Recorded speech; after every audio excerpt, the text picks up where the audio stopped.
and it is my honor to be here and to be the moderator of this session. So I know that we had a very fruitful discussion in the afternoon, and this is the last session. And the topic is AI adoption in ASEAN, leaving no one behind. We are here to discuss a topic that shapes every other agenda item at this forum. And I think AI is like a train. It has already left the station. And the question is no longer whether ASEAN adopt AI or not, but how can we expand the adoption and benefit from it? So may I introduce now to the stage the four panelists that would be joining with me today in the discussion. Yeah. But before that, we would have opening remarks from Minister Cho Hyun, Minister of Foreign Affairs of the Republic of Korea. Distinguished Excellencies, distinguished speakers and guests, ladies and gentlemen. It is a great Excellencies, distinguished speakers and guests, ladies and gentlemen. It is a great pleasure to join you at the ASEAN Future Forum 2026. This session, in particular, seeks to address a critical issue that will have a profound impact on shaping our collective future, that is, ensuring that no one is left behind in the age of artificial intelligence. AI is already transforming how we work, learn, and connect. Its success should be measured not only by technological progress or economic gains, but also by how widely its benefits reach a whole spectrum of different segments of our society. ASEAN has placed inclusiveness at the very heart of its digital transformation efforts, including its approach to AI. Through the ASEAN Community Vision 2045 and the Hanoi Digital Declaration adopted earlier this year, ASEAN has underscored the importance of narrowing digital gaps and expanding opportunities so that all can share in the gains of AI and digital technologies. This aspiration also resonates strongly with Korea's vision of building an AI universal basic society where the benefits of AI are enjoyed by all, as President Lee Jae-myung referred to on the occasion of the APEC Economic Leaders Meeting last year. To support this goal, Korea has strengthened the legal and institutional frameworks and developed a national AI action plan encouraging an AI-driven transformation in all aspects of the economy and contributing to the global AI universal basic society. Yes, this is a national plan with an emphasis on global cooperation. In this spirit, Korea announced last month a vision to establish a global AI hub in Korea together with international organizations. The hub will support AI adoption and facilitate the sharing of AI infrastructure, data, and expertise. In so doing, it will help to bridge digital divides, especially in this region. In pursuing this vision, Korea seeks to bring together trusted partners from around the world, and ASEAN should be at the very center of this effort. Distinguished guests, ASEAN stands at a pivotal juncture. With its dynamic digital economy and young population, ASEAN possesses tremendous potential to be at the forefront in the AI era. As a comprehensive strategic partner, Korea is committed to deepening AI cooperation with ASEAN partners so as to empower people and unlock new avenues for sustainable growth. In line with this commitment, President Lee presented last year an action-oriented vision for substantially developing the ASEAN ROK Comprehensive Strategic Partnership based on 3 pillars: Korea as a contributor for dreams and hopes, a springboard for growth and innovation, and a partner for peace and stability. As a springboard for growth and innovation, we are working to ensure that even more ASEAN citizens enjoy the benefits of artificial intelligence by training AI experts and expanding the use of AI across the region. Our cooperation is already delivering tangible results.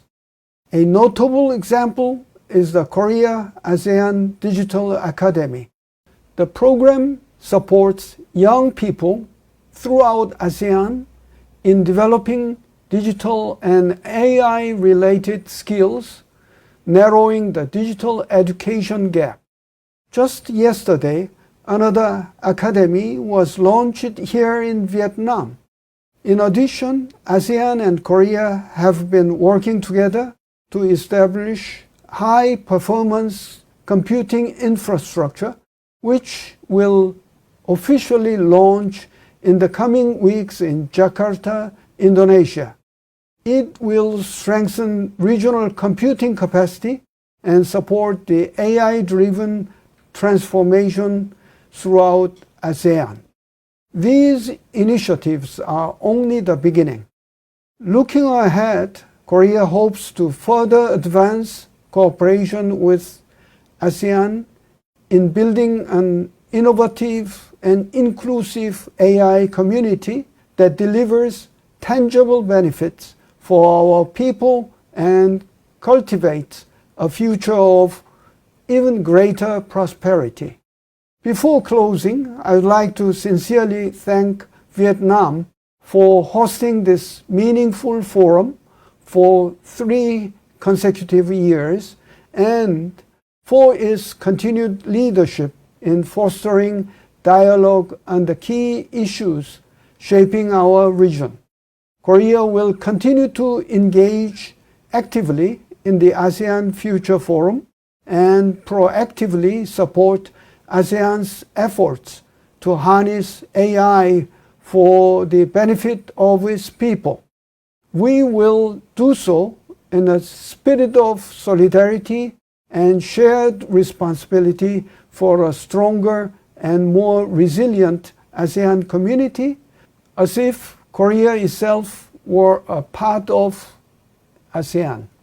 I wish this forum every success. Ladies and gentlemen, please join me for another warm round of applause for the insightful remarks made by His Excellency Cho Hyun, Minister of Foreign Affairs of the Republic of Korea.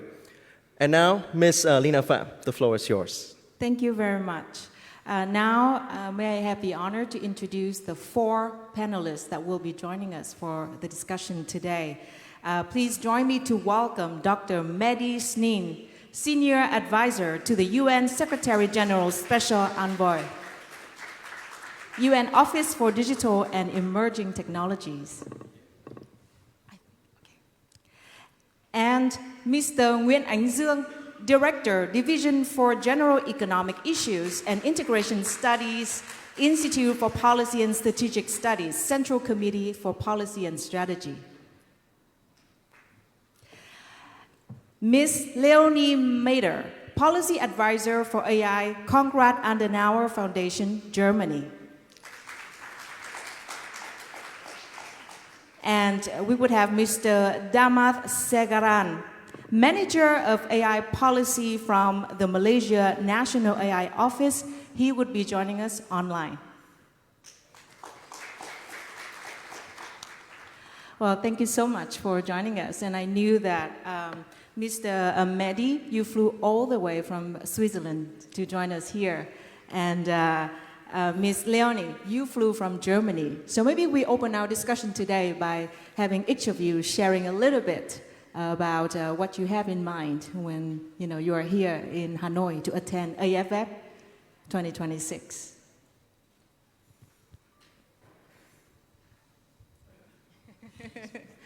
So actually it's my second time in Vietnam just, and last time it was like 10 years ago, and I'm really impressed what's going on in Vietnam. I think this country has a specific spirit about building a better tomorrow. I think you can feel it, you can see it in the streets, so I'm very impressed what's going on in Vietnam, and I think it's also fascinating that some of these discussions you have over here on AI are quite similar to the one in Europe.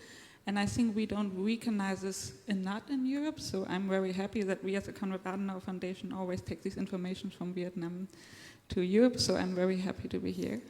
Well, thank you. How about you?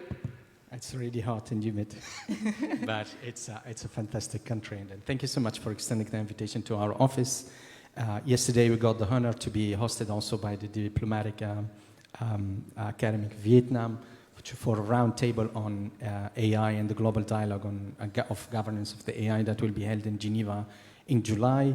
A very hospitable environment and a very nice and enhancing and enriching discussion with all the colleagues from different private sector, public sector, and the government on the AI and the perspective of the AI for the Asian, in particular for Vietnam. I've been following closely all the announcement and the government decision on the AI, and then also the progress of the Vietnam on research and the ranking on research when it comes to the AI. It's among the first 10 countries in the world now, which is very impressive. And I see a full commitment in shaping the new economy, taking the opportunity of the AI to leapfrog towards a new category of economy, building and being the central hub of the AI in the region, which is a very commendable effort to be done. Thank you. And Mr. Nguyễn Ánh Dương, what do you have to share? Maybe as a host, representative Vietnam, can you share a little bit about your perspective joining this discussion? Thank you, moderator. I think we all enjoy the present to be in this forum, and I think we all learn from each other in this important topic, including the talk about AI. I think the talk about AI is not restricted to this panel alone. We heard about AI in the earlier session as well, and I think that there are plenty of things to discuss in the coming hours.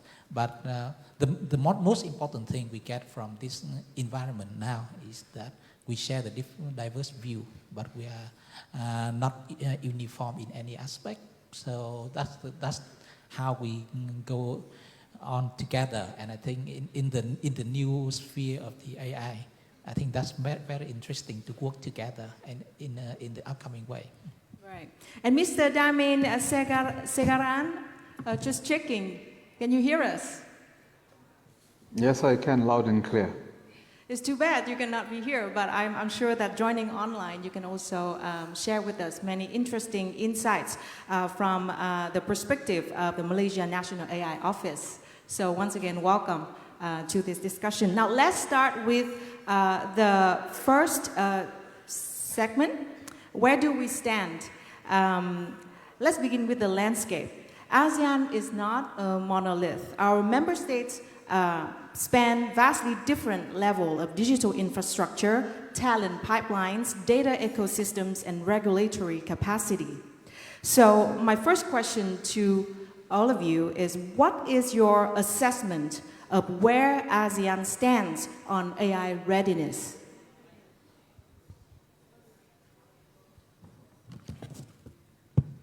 Thank you. I think I have a couple of points to make. First, the ASEAN member states are making progressive efforts in terms of the AI readiness, and I think we, at the regional level, the ASEAN has a number of initiatives, including the I think including the ASEAN Responsible AI Roadmap for 2025-2030, and I think Minister Cho also mentioned the Hanoi Digital Declaration that was endorsed earlier this year.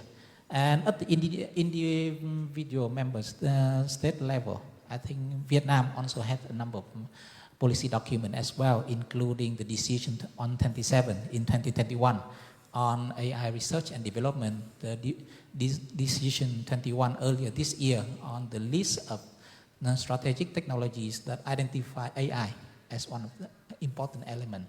And so I think the application of AI in a number of sectors has also been progressive. So I think that's impressive for ASEAN and for each member state that reflect the view that developing members' economies may not necessarily lag behind in the AI adoption. So that's one important thing to make. The second thing is we also know that ASEAN is facing different challenges in terms of AI adoption in a safe and responsible way.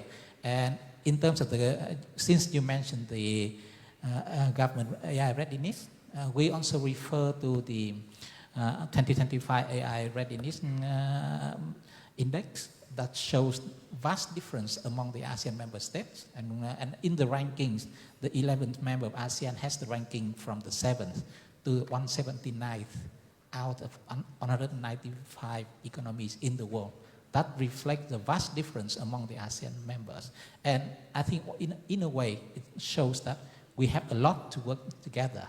But on the other side, it also means that any single effort we make together, especially in terms of building the capacity at the workforce level, at the firm level, and at the economy level, including at the regional level, any single effort like that will prove to be very meaningful.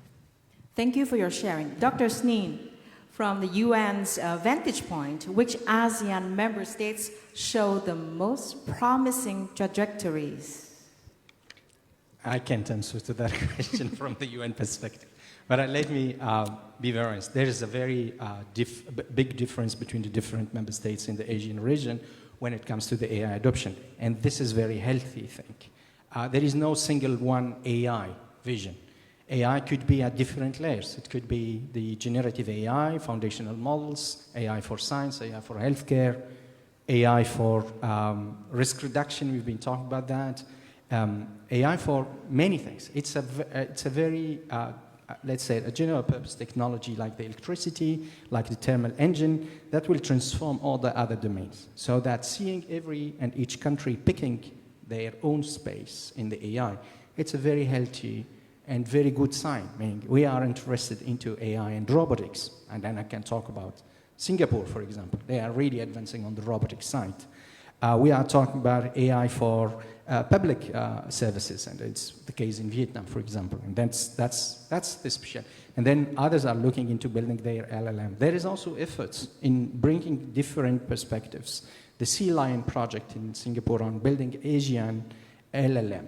It's a joint effort to build one single LLM for all 10 countries together, rather than building each of the member states their own LLM. That's some similarity, but a lot of diversity, and that should be the case. If we would like to build a group of people, better to get the group of people each competing on a different discipline than all of them competing on the same. So the competition is no longer inside of the Asian community, but between the Asian community and outside. We can compete on robotics, we can compete on public services and AI, we can compete on this and that. And that's my first point. My second point, within that diversity, it will bring more strength within the community because they will complement each other. At some point, if it's not at the policy level, it will be at the development or at the research level. All these levels should be covered through the Asian region. It's not only about building the good governance and the responsible AI, it's also about building the good governance models for AI in science, in healthcare. And that means we need to have hands-on doing that. What does it really mean to build a governance model for that if you do not understand implications, the impact, the benefits and risks And that will bring more transdisciplinary discussions into the big ASEAN community. Finally, and then probably on the capacity building, for example, Vietnam joined a recently member states' efforts on building AI capacity building network with their expertise, and they are exchanging that expertise with the other centers coming from across the globe. We have 20 centers, Germany, including China, a lot from Asia, from Africa. The representation of the ASEAN into the global forum could be through one single country. It should not be 10 member states expressing 10 different opinions. And I think that's a work that is being done, bringing all together around the same understanding and same vision, but different discipline and different orientation. Thank you. Ms. Mader, a question for you. ASEAN countries as well as European countries are very different at different stages and readiness and digital infrastructure for AI. And I know that the EU AI Act is the first comprehensive AI law and uses a risk-based system with strict requirements for high-risk applications. So to what extent do you think can the European approach serve as a model for ASEAN? Should it be a model? Can it be a model?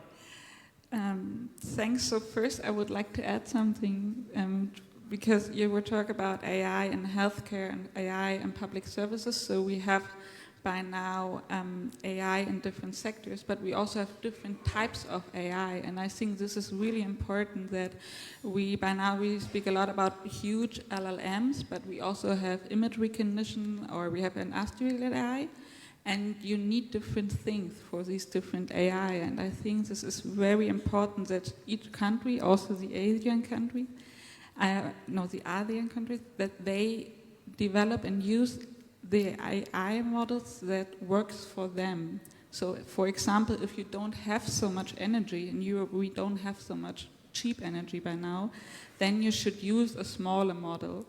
That's important, that every country is really realistic about what do we have, what are our strengths, what do we want from AI, and then you use the AI you need. That's just something I want to add. Back to the AI Act, I think it is really, it's funny because in Europe we have now a huge discussion whether rules like the AI Act are too much, because as you said, it's risk-based. So the idea is that first of all you are asked to say what do you want from this AI, and if you, for example, want to use an AI in healthcare, then it's different than from using an AI for, I don't know, writing a speech for the dinner of your grandmother or something. So you have different risk for the societies according to what are you using AI for. So that's the idea of the AI Act. And in Europe now we have this discussion whether this is way too complex. And I think outside of Europe a lot of countries are now looking on EU because this is the first risk-based assessment. I think we will see. By now, we see that a lot of companies like the AI Act because it is some kind of ethical guidelines and it's a rule-based approach, but we don't know by now because it's also a lot of paperwork by now. So I think it's too early to answer this question. Too early to ask this question. I hope I can ask it again to you soon. Now a question to Mr. Darmin Segaran. Malaysia has invested significantly in national AI infrastructure. So what role more advanced ASEAN members play in raising the floor for the region in terms of AI adoption?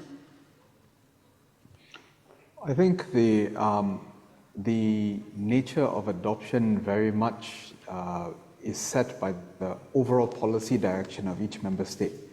And that's often reflected in the national strategy direction or any particular policy document that is set. And I think in Malaysia's experience, one part of it is the investment into data infrastructure, but Moving on from the roadmap, one of the things our office has been keenly involved in is the development of the follow-up to the previous roadmap that ended last year and the implementation of a new strategy for the next 5 years.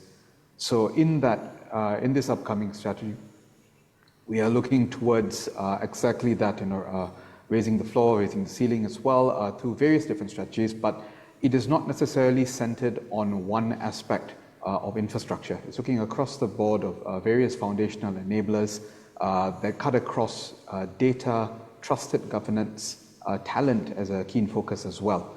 And I think with other member states and our interaction with other member states, I think as shared by the other two panelists earlier, there's no one single model that should be collectively looked at necessarily. It is really about priorities, what is being led at that point of time, interest, and the ability to make it interoperable should be a more keen focus rather than taking a singular direction. The variety of focus, as mentioned, Dr. Mehdi spoke about this earlier, the variety of different focus in the region actually adds to the diversity and the strength of the region moving forward and engaging externally. And that's what we're seeing in our experience in developing our action plan. Thank you. Now let's talk about Vietnam as an example. Mr. Nguyễn Ánh Dương, Vietnam has been moving quickly on digital infrastructure. So what specific strengths does Vietnam bring and what remains unfinished? I think like I said, Vietnam is a developing economy. So I think Vietnam has the advantage of a latecomer in accessing the new technologies. So we don't have to incur the sunk cost in the old generation type of technologies. So accessing the AI can be an important part for it. The second thing is we are very quick in terms of devising the policies for the AI. A number of policy documents I already mentioned. And since you mentioned the EU AI Act, Vietnam is also among the very few economies globally to have its own AI law. So that is very important things to make. And I think it's not just about AI.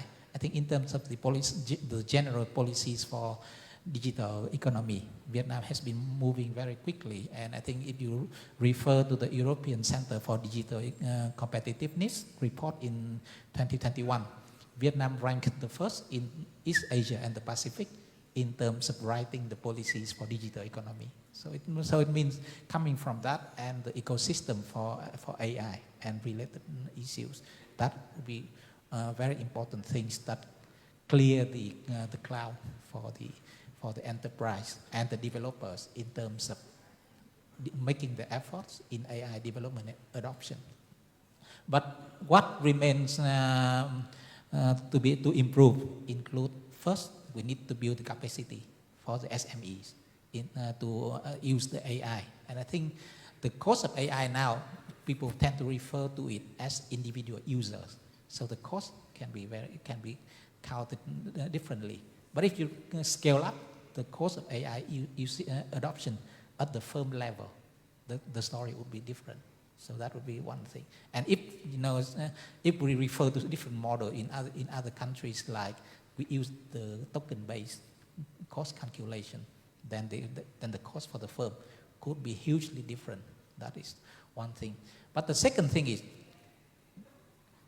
there is very little documentation of the benefits from the economic benefits from AI adoption, and we need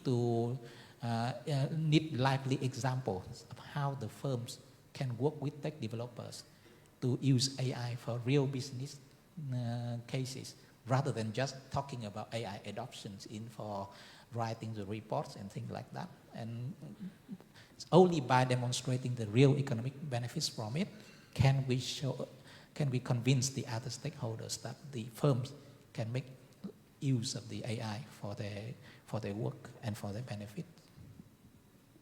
Thank you for your sharing. Now I want to ask Dr. Sneem, from the UN perspective, is the global governance on AI adoption moving fast enough, or it is still lagging behind the technology? Okay, so let me quickly get to the history of the AI at the UN. In 2024, during the General Assembly and the Summit of the Future, the Global Digital Compact got adopted by 193 member states. The Global Digital Compact is the first global digital cooperation agreement between the different member states. We got many cooperation agreements at the UN level: nuclear weapons, risk and disaster reduction, climate change. But till 2024, we got no cooperation agreement on the digital. So that was a real milestone achieved by bringing the Global Digital Compact to life. Within the Global Digital Compact, there are a couple of modalities. Modalities is the terminology we use at the UN to explain mechanism we are using or building or within the UN.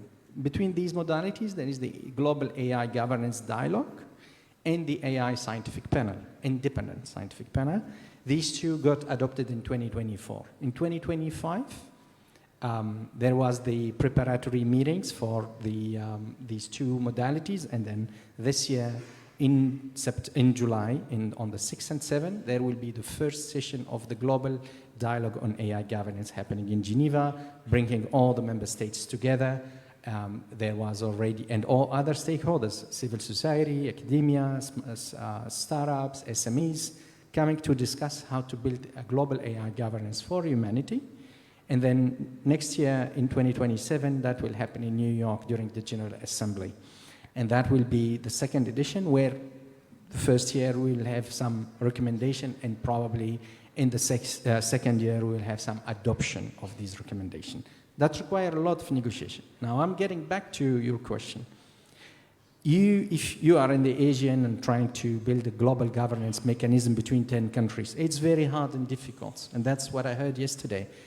Some in Vietnam, they are adopting laws, others are adopting soft regulations, others are adopting nothing, like the US example, meaning it's very siloed approach when it comes to governance. Project that on 193 countries. That's extremely difficult to bring all of these countries together to discuss on the same vision on the governance. What we can do, nevertheless, is to define a minimum set of standards. These things should be immutable, should not be negotiable. Human rights, that's something that should be enforced. And then I don't see any member states, no, we don't want to protect human rights. We have this minimum set of principles: human rights, workforce protection, child protection, cultural heritage, and ownership, that nobody can discuss or put any negative comments towards that. So the mission is not about building a very big global governance model like the European have done, very big law, 400 pages that are very complex today to set up, but it's much more to look into the minimum set of standards. What is the minimum on which we all agree, and then each of these countries, even in the ASEAN, start building in a different direction. Still, they have this common point. So if you ask me, is it fast enough or slow enough? I think it's taking time, and this is a necessary time. Thank you so much for the very thorough answer. Now we would open for questions, Q&A questions. Yes, please.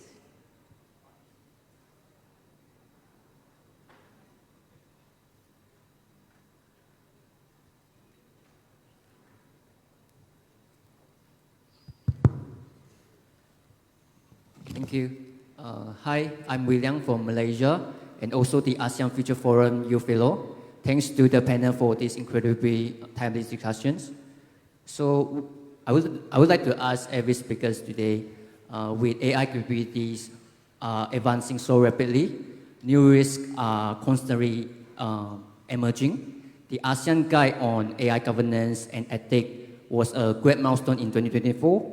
But the technology landscape has shifted significantly over the past 2 years. What specific guide rails do we need to introduce now to update our regional framework? And what is the consensus most urgently needed? Furthermore, looking ahead to the global platform, such as the India AI Summit and the upcoming UN Global Dialogue on AI Governance, in Geneva next month. How can youth like me to actively contribute to this kind of the high-level discussions, other than just being subject of the policy created? Thank you. So quickly about the risk, it's, I used to work in healthcare before joining the UN. And I'll do some analogy. The AI right now, it looks like a very early clinical trial of drugs. So, when you do a clinical trial, we do some observational study, and we don't know what is going to happen. And that's exactly what is happening right now with AI. We built, and then we heard some of these models. Recently, Anthropic do not release that model that was bringing a lot of dangers on cybersecurity, because using that model, they've been able to detect vulnerabilities and potential leaks from different systems. So they restricted the access of their model to two states for the beginning. Now the European states also got access, and some organizations that are well selected. So it's literally about observational study. We do not know. We can do some foresight exercise about understanding what are the upcoming risks, but that will be always impacted by the reality of the development, and the development is not done by states, it's done by private sector. So it will be always economic value driven development. They will not develop models that are not risky and that are not economic benefit in it. If it's risky and there is economic benefit, they will always find a trade-off to do that. So if we build a governance model, a recommendation, ethics recommendation, we need to know that the era of building a very static document is done, giving the advancement on science of the AI, but also on AI of science. And then we need to produce continuous recommendation, like what we do with clinical trials, exactly these things. Okay, so this is the secondary effect first, the primary effect, and then we build the recommendation during the surveillance phase, meaning there is a strong surveillance phase. So that's, we can have always the minimum standards, and then on top of that, we need to add building blocks with the dynamics of the development of the AI. Now, when it comes to the global dialogue, and then all the existing global forums, the Indian AI Impact Summit, the forum of the AI Safety Institute, and then many others, OECD, GPI, the G20, G7, there's a lot of discussions.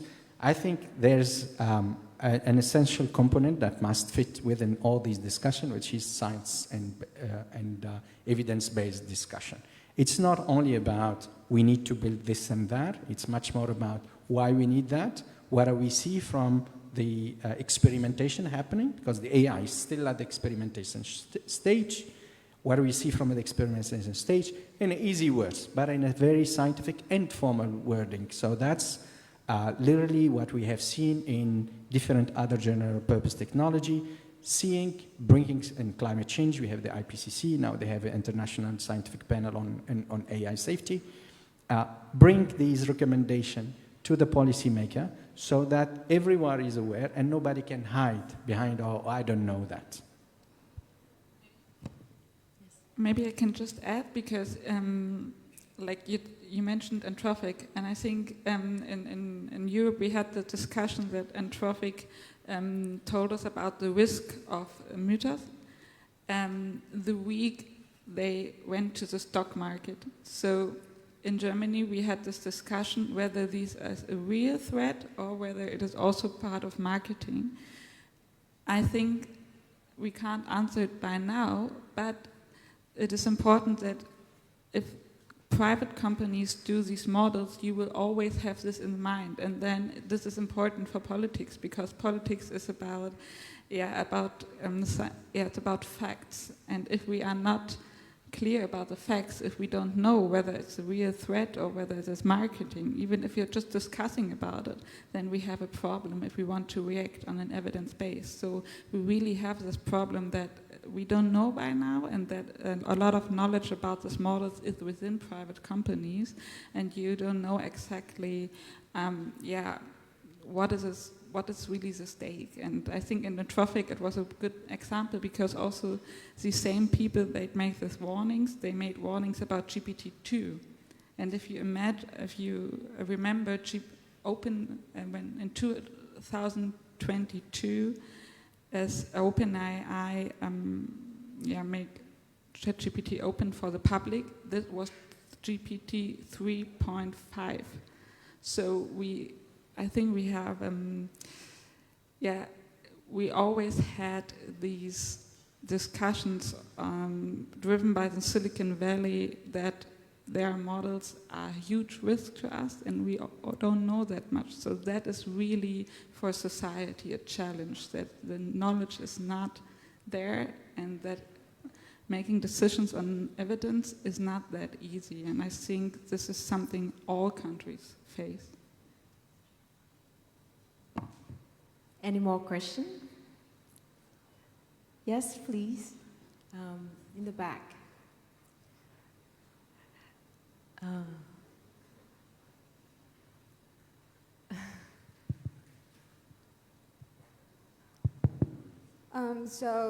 Excellencies and distinguished delegates, I am a delegate from the Diplomatic Academy of Vietnam. So last week from May 27th to May 29th, ASEAN just successfully concluded the negotiations of the Digital Economy Framework Agreement, or the DIFA, in Manila, the Philippines. So this pact represents the world's first regional digital economy agreement, and it can push the value up to 2 trillion USD by 2030. So, however, the benefits of the AI remains heavily concentrated in the member states with the very enhanced, advanced digital infrastructure. So I have a question that in what specific way and how can ASEAN bridge the disparities of AI governance and regulation among member states to ensure that no one can, not leaving anyone behind before the official signing of the agreement in November? Thank you. Maybe we take 3 questions, so it gives you time to, yeah. Okay, please, yes. Yeah.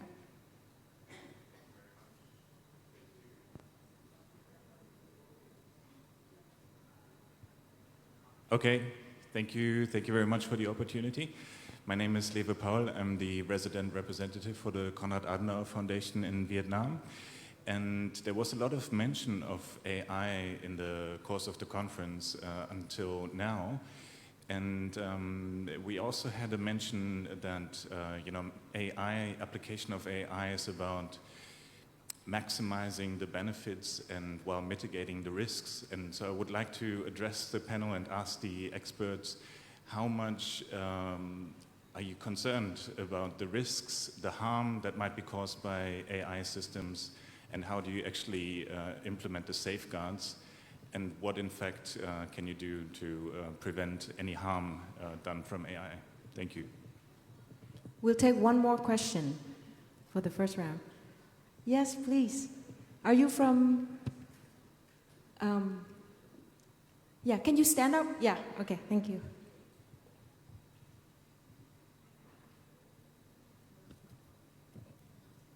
Hello. Hello, I'm Farah Alia from Brunei Darussalam. I'm one of the youth delegate from ASEAN Future Forum. So I have a question for Mr. Diamond actually. As Malaysia National AI Office, what concrete policies are being put in place to ensure that AI adoption reaches underserved communities? And how Malaysia working with other ASEAN nations to make this is a regional standard? Thank you. Okay. So should we start with, you can start with any of the 3 questions asked. Okay, thank you. And I think I will start with the section on what ASEAN should do. I think it covers different elements of the 3 questions as well. So I think first the ASEAN.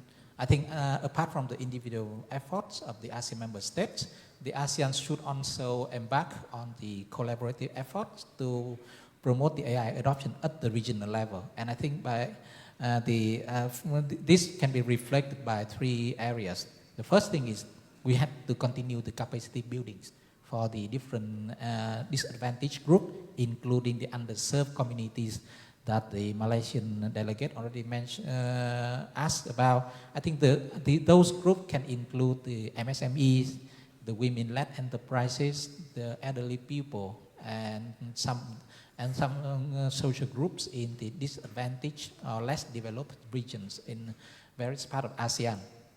And the second thing is, we also need to promote meaningful engagement of the ASEAN stakeholders, own stakeholders, in the policy making for ASEAN, for AI. And I think that's very important because you don't want to make the decision based on the proposals of just single part of the community or one or 2 big companies. You need the voice of the different groups of people, including those in the underserved communities, including the MSMEs, because they could be the implementer of the policies. They could be the beneficiary of the policies, and they are also the one who own part of the data that feed in the AI development process. So that's the second area. The third area, because I'm working on economic policies, and I always strive to demonstrate the economic benefits of AI adoption. And by that, we need to share the different models, the best practices among ASEAN member states to enable the tech providers to help the companies in using AI for real business cases. And one example is online dispute resolution. You know that we talk a lot about e-commerce these days, and people start the transaction on e-commerce platform, and the next day, if the contract is completed successfully, no one talk about it. But if there is a problem in implementing the contract, then we need the proper online dispute resolution that match the process. And in that online dispute resolution, we can also promote the use of AI in automation, in streamlining the cases. And by doing that, we can improve the cost, the access to justice, and reduce the cost for the MSMEs, especially in cross-border disputes. And for that reason, I think the AI can be important. But since it involves some sort of cross-border dimension, the ASEAN has a role to play for it. And I think that role will be very important. Well, thank you. Yes. So may I add 2 things first to the SMEs? I think it is so important to understand that AI is quite different, for example, from a pencil. I mean, a pencil, you buy it and then it's done. You can use it. AI is not like that. Introducing AI and adopting AI is a process, because you just have an LLM and then you need to explore in these SMEs what to do with AI. So always, if we talk about politics and about guidelines and about best practices, this is evolving and it will take a lot of years, and we need politic instruments that can handle with processes. So it's a process, it will take time, and this sharing best practices within different sectors is so important, because by now everybody is looking and has information costs, and you have to decrease them by sharing these examples, and you need time. And yeah, the questions regarding the risks, I think that you can't say that in general, because monitoring risk in medicine is quite different than from monitoring risk in the military sector, for example. But I think that by now we should always not just ask, okay, is AI a risk, but we also have to ask, is there a risk of not using AI? For example, in journalism, AI is used to produce a lot of fake news, and the only way to cover them and to work against them is using AI. So I would ask always, not just the risks, I would always ask, is there a risk not to use it? Because I think by now we are in a world where there's always someone using AI. So we are not anymore in a world where there is no AI, and I think we will not go back to a world without AI. So we have to handle it in a future-oriented manner. Yeah. But consensus takes time. So I want to ask you, it looks like to catch up with the pace of development of AI and ensuring fair adoption of AI, we need consensus. But consensus takes time, so how do you deal with that dilemma?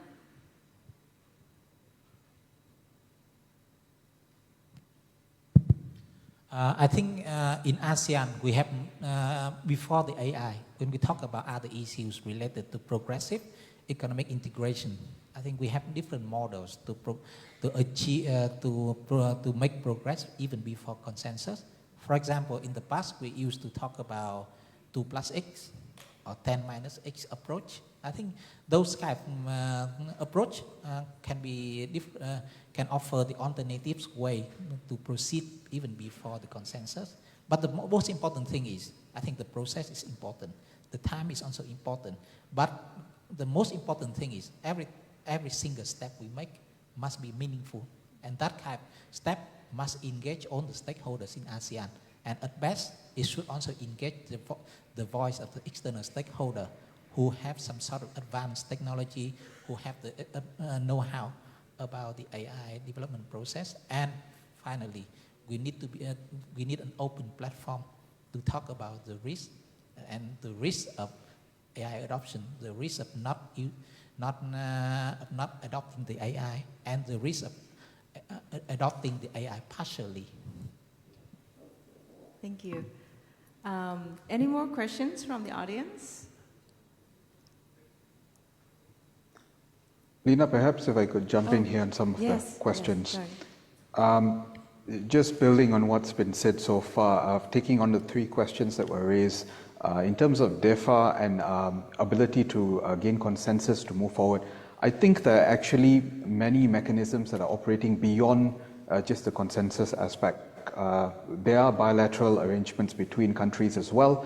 At the ASEAN level, it's a lot about learning from experiences. And to draw on Singapore's example, there are tools that have been created by Singapore, for example, AI Verify, that can be leveraged and used by its neighbors. There is an AI safety network that's being developed. And this will be a space and a platform for discussion of risk and to also build capacity that is a significant concern throughout the region in various aspects. But to answer the second question that was raised, I think, by the audience, whether there's a concern for risk, I think the concern for risk of deployment is there. It's throughout at the ASEAN level, but it's also there in different levels at national stages. So, for example, in Malaysia, the way that we're looking at it is a layered approach to governance, where principles play a role, and that was introduced a bit earlier on and emulated the ASEAN level principles. But then there was a gap in terms of translation of those principles to standards. And so initiatives are being put in place. One was launched in March, for example, this year, to bring attention to international standards and their capacity to drive policy, actually. And at the same time, you have aspects of sort of leveling up your existing legislation to deal with AI from an output perspective. And then where there is a gap, for example, in the life cycle management, we are looking towards development of a governance bill centered on AI. So I think when we're talking about management of risk and addressing it through governance, it has to be looked at as multi-layered throughout the country. Literacy, for example, plays a key role in the whole governance conversation. And finally, I think the question, just to address the Brunei delegate's question directly for me, how does a policy reach certain communities? Malaysia's policy that's being developed, I think when it was being developed, sometime middle of last year, there was an ASEAN AI summit that was held in Kuala Lumpur, and the Prime Minister made an opening address there, and he made it quite explicit that the development of any strategies for Malaysia in terms of AI are meant to take into account the impact that it will have. And really that has been the sort of the barometer for us. The method of measurement is very important. Rather than looking at the number of trainings, the number of models that develop, the impact that it has to different communities is the key measurement that needs to be considered in this upcoming plan. I think that is one of the shifts that we're seeing. It's referred to as an outcome-based model. And here within this model, we have deliberately inserted a human-centric approach within that. And that is something that will come out through the policy direction. Well, thank you for your answer. Maybe we have 10 more minutes for questions from the ground. So maybe we take 3 more. So please raise your hand if you have questions. Okay. Yes.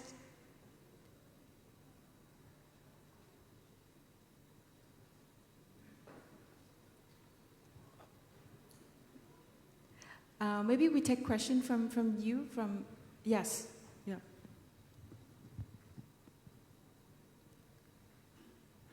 Thank you.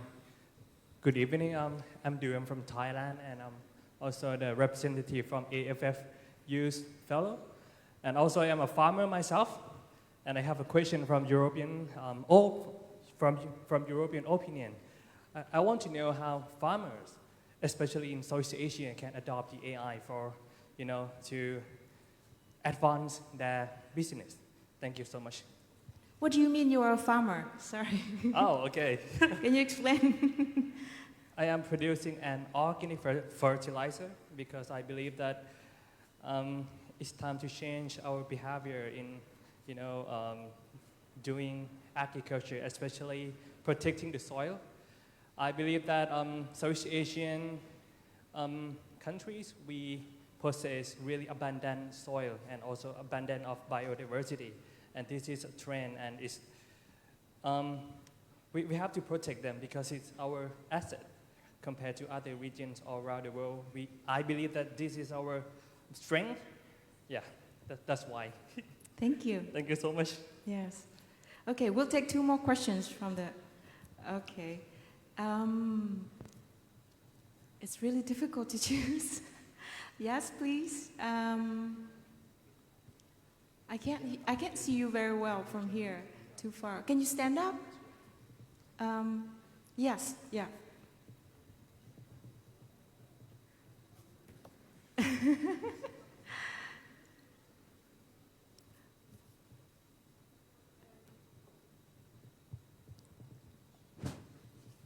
Good evenings, and thank you for these opportunities. Dear Excellencies and our distinguished speakers, there are some questions I want to raise in this plenary session.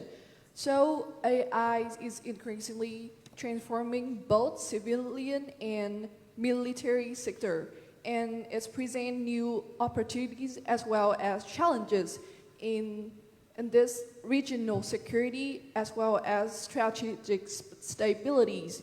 So given ASEAN's consensus-based approach and the diversities of member states' security priorities, how can ASEAN contribute to the shaping norms and principles for the responsible use of AI in the defense domain? And do you foresee the possibility of developing a regional framework or confidence-building measures on this issue in the future? Thank you. Can you introduce a little bit about yourself? Where do you come from? Yeah, I'm Thùy Dương, and I'm a delegate from Diplomatic Academy of Vietnam. Yeah, thank you. So maybe we'll take another question from, so we have a Thai representative, we have Vietnam, maybe a question, or Malaysia, maybe a question from Laos or other countries in ASEAN member states.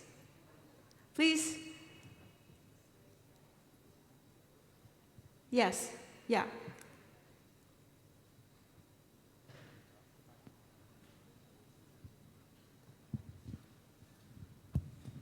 Good evening, everyone. And my name is Thanongsin Kapanolat, and I'm an international student from the Diplomatic Academy of Vietnam, and I'm from Laos. So I have one question. If you describe the age, sorry, so nervous. I'm nervous too, don't worry. Sorry. I have one question. If you had to describe the current stage of the AI adoptions across the Asian in just one word, considering both of our massive potentials and our guideline graphs, what word would you choose and why? Thank you very much. Thank you. Okay.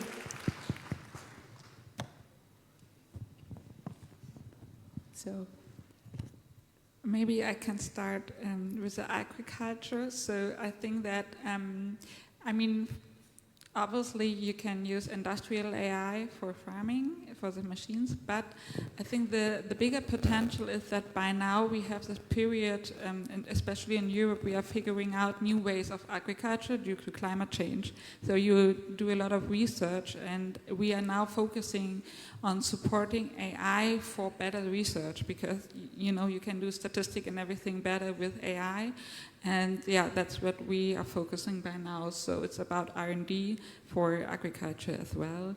And it applies to medicine as well. But it's also, AI could be a booster in R&D. So yeah. Just quickly, I was in the water summit a week ago, and then there was a big discussion on AI and water. The discussion about AI, agriculture, AI and water, AI and healthcare, and the approach of One Health and education and climate change, it's a very holistic approach. You should not take it as a very siloed approach, meaning in terms of vision, not in terms of implementation. The vision should be holistic, so that when we improve the agriculture, we do not decrease the quality of water or decrease the quality of health, which means we should not accept a trade-off on these SDGs or Sustainable Development Goals. So we take it as a holistic approach, make sure that it's going in the right direction for all of the goals and the targets together, and then we can implement it each one by one. But the vision, probably the best way to make it happen is to take it as a holistic approach.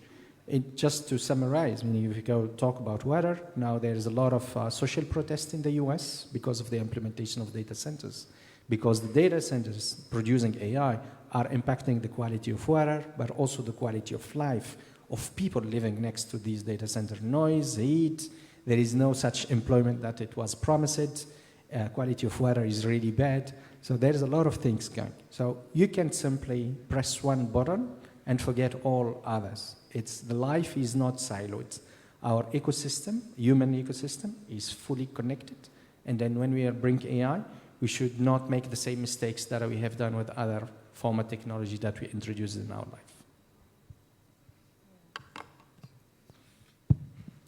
I think I'll answer quickly on the first and the third question. I think in terms of the suggestion for farmers to use AI, I think we should also talk about the demand side of it.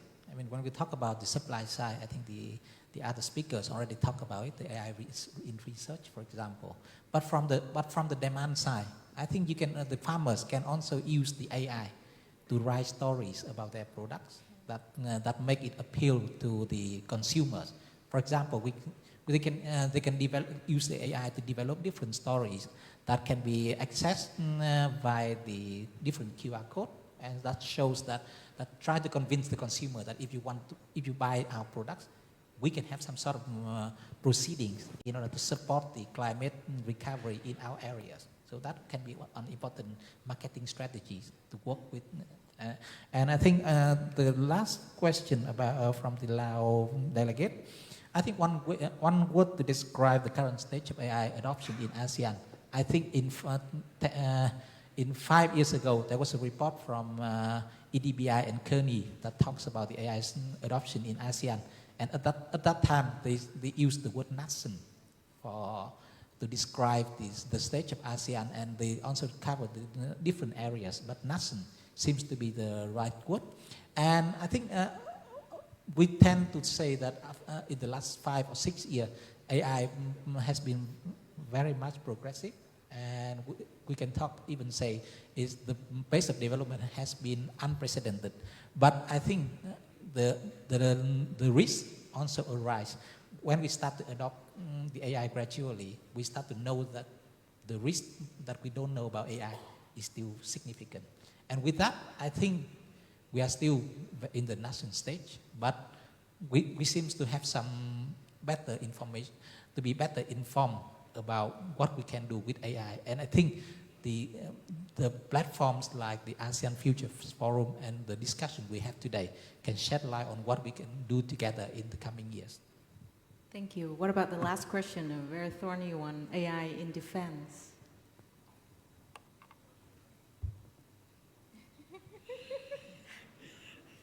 Should have been in the last question.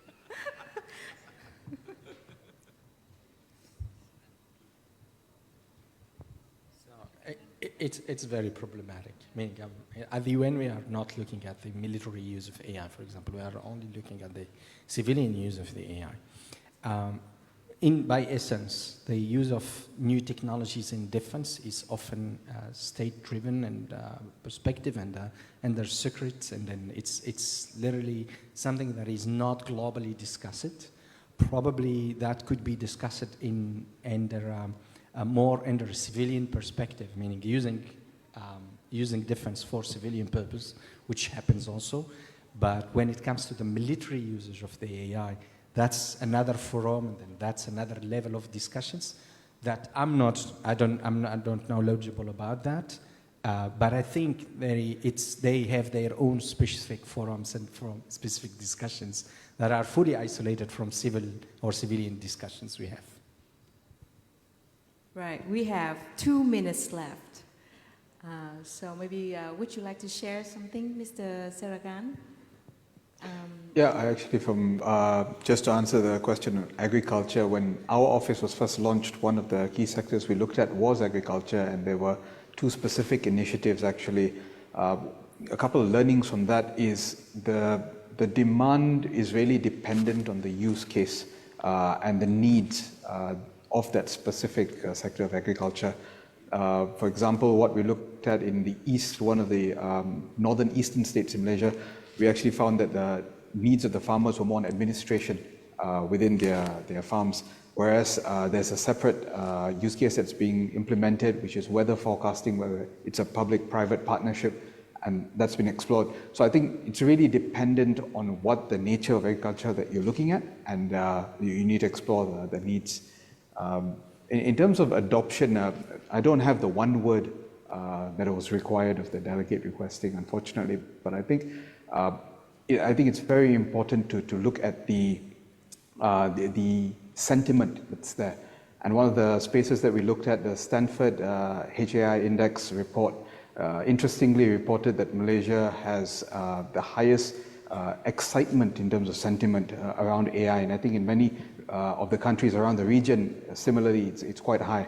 So there is a great deal of excitement about the potential and the possibilities that AI offers. Of course, that has to be balanced out against the aspect of governance, but still, we should continue to look towards the possibilities that it offers. Thank you. So we are coming to the end of our session today. Is there anything else you would like to share with the audience before we close this session? I know there are still many questions. I think just maybe one thought. I mean, I'm from the Konrad Adenauer Foundation, and I think that now, as looking at AI, we are kind of considered, and I think you can see that over here as well. We are talking about risk and about natural consequences, and we have to. But I think we also have to talk about the potentials when it comes to innovation, and I think what helps us in ASEAN, but everywhere, is to have a clear moral compass and to set clear guidelines from the state, but also leaving a lot of space, especially for SMEs, to experiment with AI. So we have to balance risk and challenges, but always have to believe that there is a better future tomorrow with AI. And I think this kind of positive outlook can be good also for every country, and especially for young people to think about AI. Thank you very much. Well, I think that's it. That brings us to the end of our discussion today, the 3rd session on AI adoption. Thank you very much for your participation. Thank you, Dr. Sneen, Mr. Nguyễn Anh Dương, Ms. Mader, and Mr. Segaran. So that's it. Thank you so much for the questions, for the attention and participation. Okay. Thank you very much, journalist Lina from Vietnam Television, for your masterful and engaging moderation. And a huge thank you to all the distinguished speakers for sharing such brilliant insights with us today. Thank you very much. And we truly hope that you have had a wonderful stay in Vietnam and will bring home unforgettable memories with the ASEAN Future Forum 2026. A round of applause for all the panelists, ladies and gentlemen.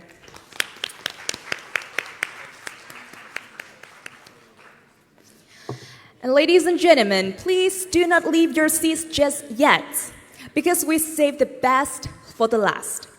The most exciting part of today's forum is coming up. Ladies and gentlemen, before we bring today's sessions to a close, we have arrived at the most vibrant, highly anticipated highlight of the ASEAN Future Forum, which is the powerful voice of the youth. And now, we are extremely thrilled and honored to invite our AFF Youth Fellows to the stage to deliver the AFF Youth Vision Statement to this forum. And ladies and gentlemen, please welcome them with a huge and warm round of applause.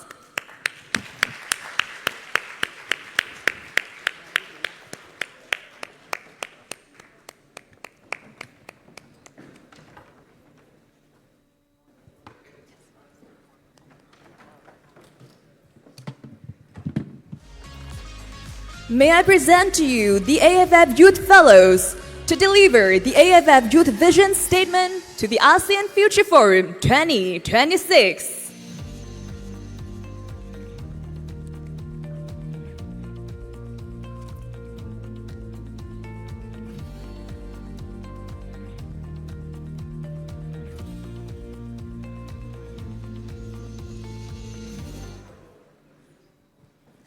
Good afternoon, everyone.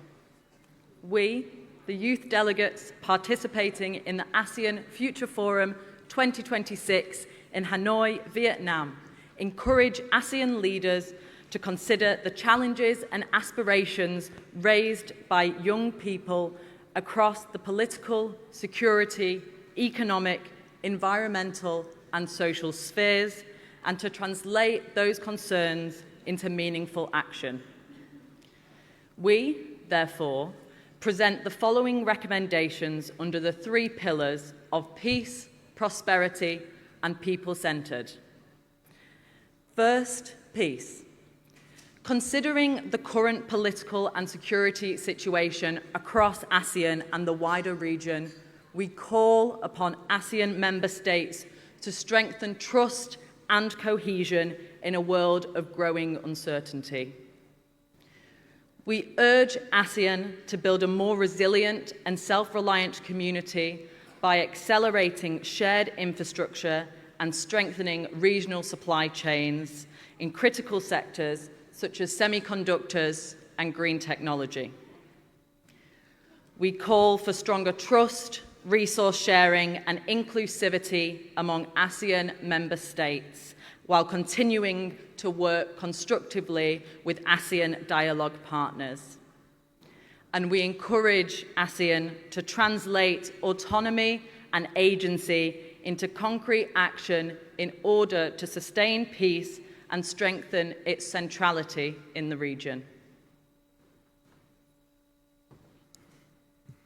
Second of all, for prosperity, we call for strong focus on future green economy, based on mutual responsibility for sustainable and inclusive development.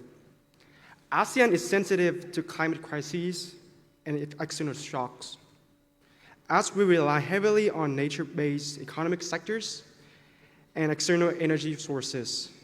By focusing on youth and advancing the energy transition, we aim for 2 connected goals: green transition and job creation. ASEAN is currently undergoing an energy transition as the region continues to rely on traditional energy sources while moving toward greener technologies. And energy solutions, including wind, solar, and other emerging options. ASEAN should treat these transitions as a strategic opportunity to build regional resilience, strengthen self-reliance, develop internal resources, and reduce excessive dependence on external regions. We also call for stronger knowledge-sharing frameworks among ASEAN member states to support collective learning, mutual growth, and more balanced development across the region. We urge ASEAN to leverage the green economy as a key opportunity to address regional unemployment to comprehensive upskilling and reskilling programs. To achieve this, we call for a strategic three-way partnership. Government should establish supportive regulations. Institutions should help develop skilled workforce, and firms should actively connect with young talent to create green jobs. The green transition is not an environmental necessity. It's also an economic opportunity to create jobs, strengthen energy security, and empower ASEAN's next generation of innovators and leaders.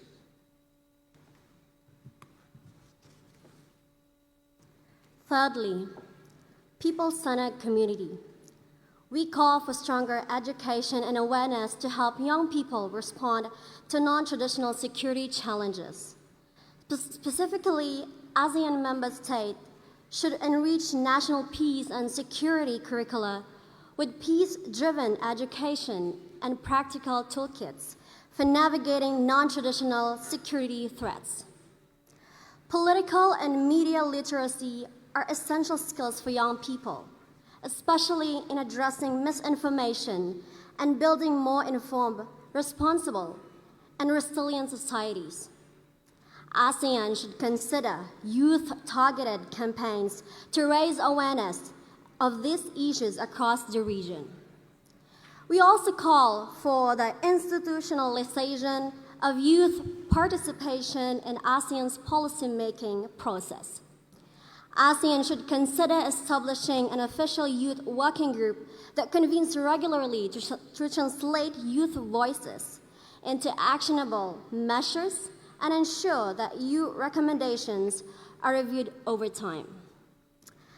ASEAN should also build an inclusive, year-round online platform where young people can directly upload, discuss, and co-author solutions. Such a platform helps build a more direct pipeline for youth-led ideas and innovations to be considered by ASEAN leaders at high-level summits. In conclusion, we believe that our joint statement reflects important perspectives and priorities shared by young people participating in the forum. And we do call for the effective implementation of these recommendations through concrete actions at both national and regional levels. And in the spirit of ASEAN Future Forum 2026, we express our sincere gratitude to this platform, which enables young people to voice their aspirations, contribute ideas, and take part in shaping ASEAN's future. Thank you. Thank you to our distinguished youth representatives for that passionate and truly inspiring vision for our shared future. Ladies and gentlemen, this officially brings us to the conclusion of the opening day of the ASEAN Future Forum 2026. A huge thank you to all the moderators, panelists, speakers, all the role players from ASEAN family and all around the world for your active participation and valuable contributions throughout the session. Thank you once again for making this first day a resounding success. We wish you a wonderful evening, and we look forward to seeing you all tomorrow morning. I'm V. I'm Ming.